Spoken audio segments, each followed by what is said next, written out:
all jiving together going forward, and bank reconciliation, that type of thing. And so, but can't thank you enough for all of the work, and you've been great to work with.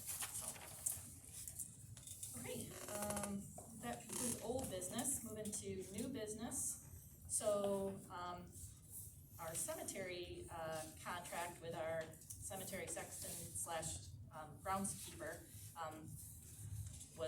had expired, so we needed a new contract for that, and the other one was pretty bare bones. So I had found an example somewhere, and I put something together which you've all had a chance to look at. I have also had our cemetery sexton look this over, and he had a couple tweaks, but it's basically a 1-year contract, July 1 through June 30th, at the amount that we had previously approved in our budget for the service fee. And he is an independent contractor, he's not an employee. Just kind of lays out 2 groups there. I mean, he does cemetery sexton services, but also groundskeeper services as well. That's all part of that fee. So I went back and forth on should we have the lawyer just give this a quick once over, and I'm kind of leaning towards I think we should, just because I'm not an attorney and I put this together the best I could, but I would like a set of legal eyes, just for not only the township sake, but for the contractor's sake as well, just to look it over. But did anybody have any questions or comments? I think it really details nice all the different things he does for us, all the different services, and kind of when it takes place, heavier seasons, and then the winter stuff in the winter as well. Anybody have any questions?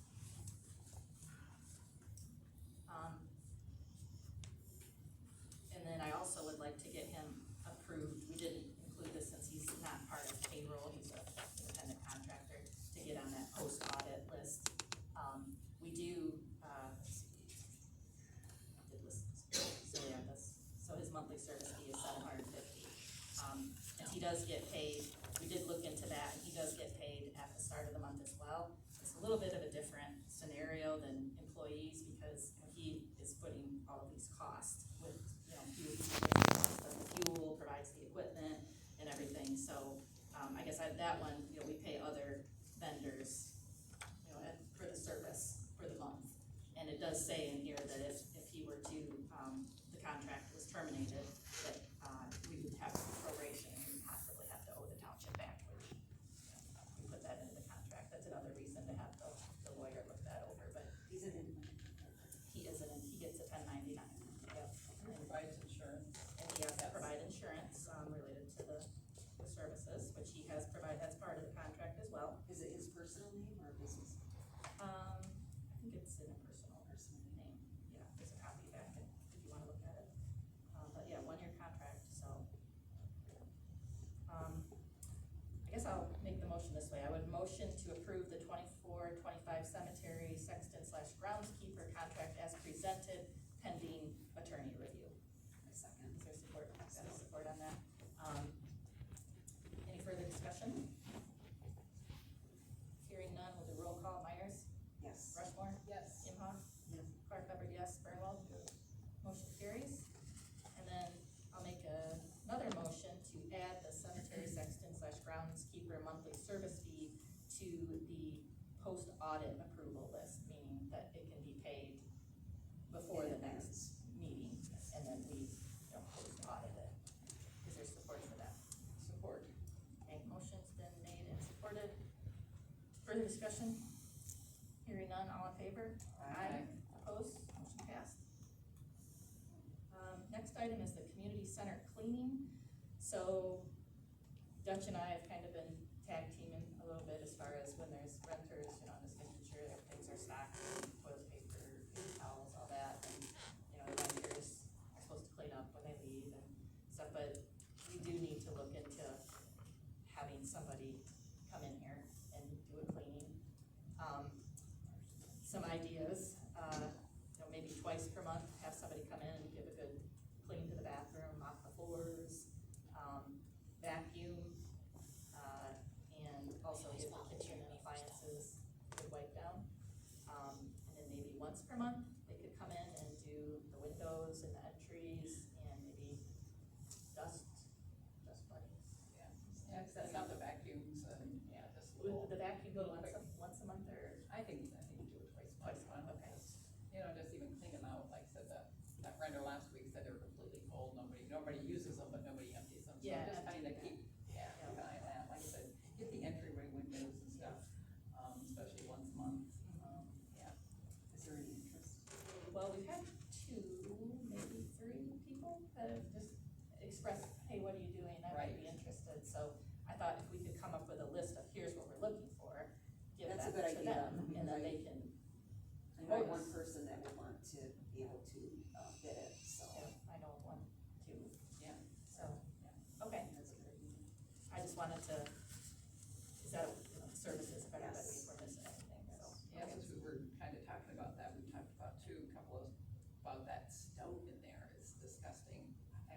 nobody's using it because it's disgusting.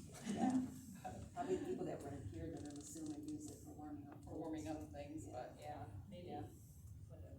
I don't know what they have to warm up, I was Yeah. thinking microwave, maybe it would be. a microwave might be better. Serve? Serves, yeah, because most people use crock pots and stuff. Yeah, they right? bring in the crock pots or roasters, that's So why, fun. that's why the electric thing, Right. circuit thing. Yes. Which, did you, Marcy, did you? So no, I got a phone call back from one stood me up. I think I just talk about that at our last meeting. Yeah. Yeah, stood me up, and then the other one was supposed to call me back because they were on vacation, Okay, so. so we were still Yeah, we wanting one can- electrician to look at our Yep. circuit. Right, correct, we'll get two in here to actually look and see what we have to do. I did, let them know the issues, so yeah, Okay. so. Well, I'll get this list of services put together as far as the cleaning, and we can maybe mull over the stove, Yeah. microwave Yeah. situation. I know we also talked about in our budget for getting the tables too. Right. So we kind of maybe towards the next few meetings, we can talk about that. Okay, and then last item was, we did get an audit engagement letter from Lake Michigan CPA. This is the standard letter that they send about this time every year, if we're gonna use them for our audit. So basically their contract engagement letter and then the list of items that they need us to prepare, for them to get started on their audit. We had a few issues brought up earlier this year as far as getting the F-65 filed and the qualifying statement. And, it seemed, after kind of looking into it, I don't know that it was all the auditor's fault. I mean, it seemed like there was a lot of, we had like 4 different user accounts at the state of Michigan, and they wouldn't let her file it when she was trying to file it, and she was trying to go through the former clerk, and, I guess I give some grace on that. Being that, we have kind of the changing of the guards right almost at the tail end of the fiscal year, it kind of makes sense to, give them another year, finish out this fiscal year, and then see how it goes. I would want them to commit, though, to either September 30th completion date. I mean, it's due by December 31st, but it just, there were some issues with, they had some staffing issues, but it was just really hard to try to get that done in December. And I think normally they try to be out here after maybe early September, I think. I guess I don't remember. I remember last year was really late. Yeah. And so I would like to talk to them, just to kind of see if we can't say, could we wrap this up by September 30th and just get it done. But that's my thoughts. Does anybody else have any? I agree with you. I agree. Okay.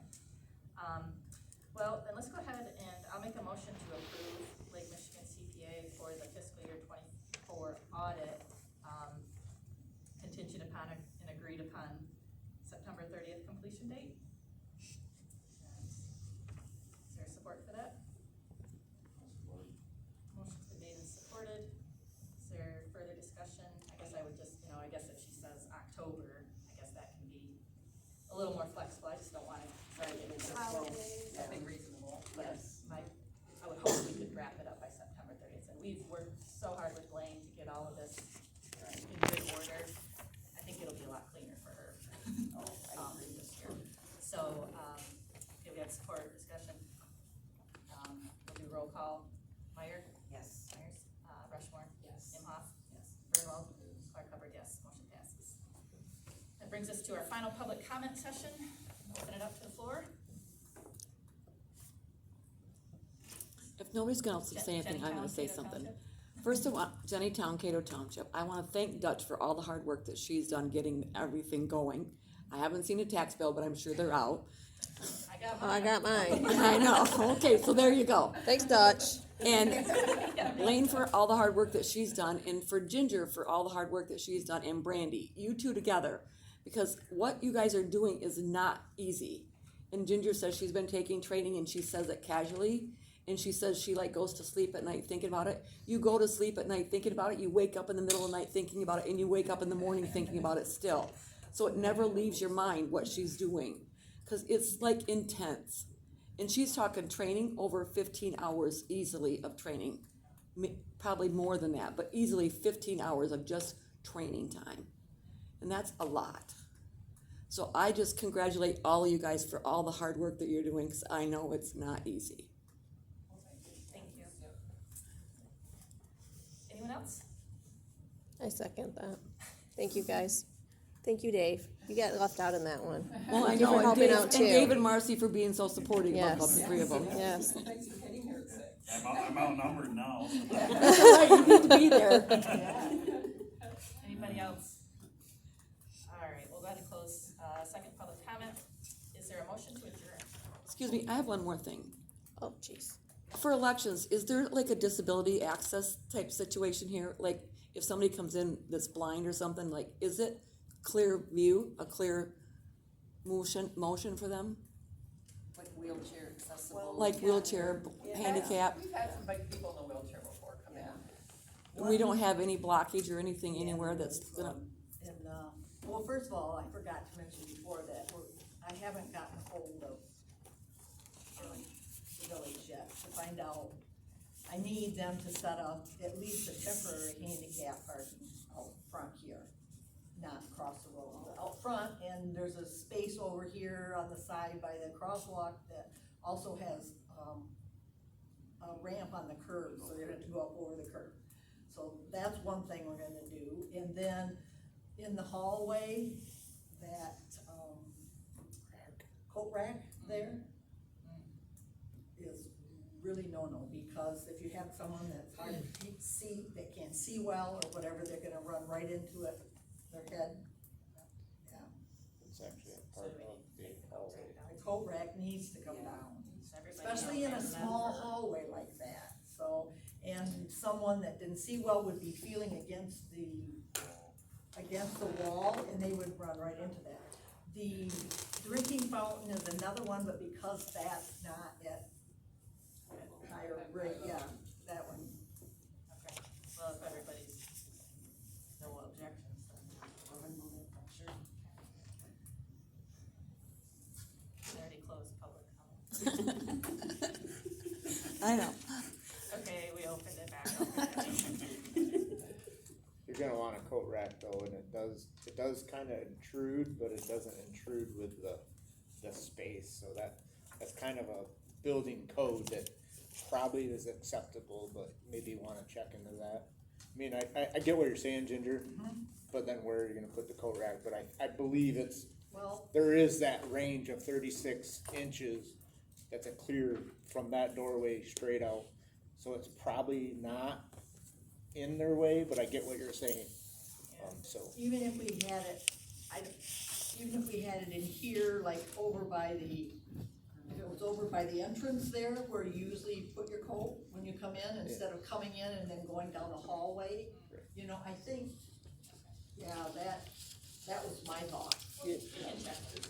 And someone wouldn't necessarily be hitting it there, so, that's a example. All right. Well,